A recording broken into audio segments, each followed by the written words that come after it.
guys, pag-usapan lang natin ang breaking news. Ayon kasi sa bali-balita, nakakaloka. Daniel Padilla, inggit nga ba sa Rockwell Mall ni Catherine Bernardo? At ang pinag-uusapan or ang katakataka nga naman kasing pinag-uusapan, nauna daw sina Mayor Mark Alcala at Catherine Bernardo sa nasabing Rockwell Mall.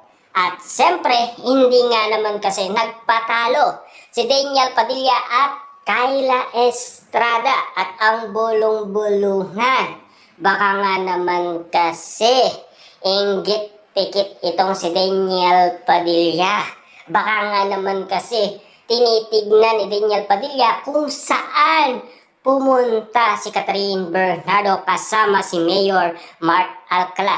At ang usap-usapan pa kung saan spotted umano si Catherine Bernardo at Mayor Mark Alcala, doon din dumaan sina Daniel Padilla at Kyla Estrada.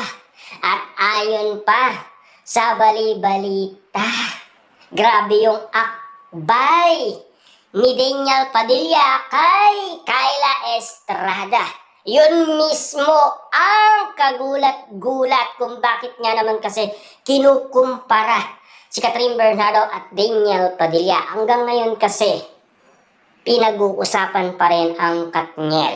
Hanggang ngayon kasi tila hindi matanggap ng iba't ibang mga tao ang kalagayan ngayon ni Catherine Bernardo at Daniel Padilla, na alam niyo naman siguro umabot sila ng 11 years sa kanilang relasyon.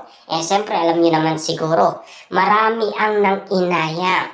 At ang sinasabi, sayang daw yung panahon na nagmahalan sina Daniel Padilla at Catherine Bernardo. Na alam niyo naman siguro, hindi pwedeng hindi sumuko si Catherine Bernardo kung alam niya ang nangyayari. Ayon din kasi kay Christopher Min, gumamit ito ng tracking device para malaman ni Catherine Bernardo ang katotohanan kung ano ang ginagawa ni Daniel Padilla. Siya mismo ang gumawa ng paraan para maniwala siya sa mga haka-haka. Lalo-lalo na kasi, siyempre, ayon sa bali-balita noong 2023, nangyari ito September.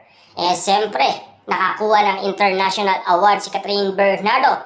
At ayon pa sa bulong-bulungan, ayaw daw ibigay ni Daniel Padilla kay Catherine Bernardo ang cellphone ni Daniel Padilla. Pero noon, pinapairam naman ito.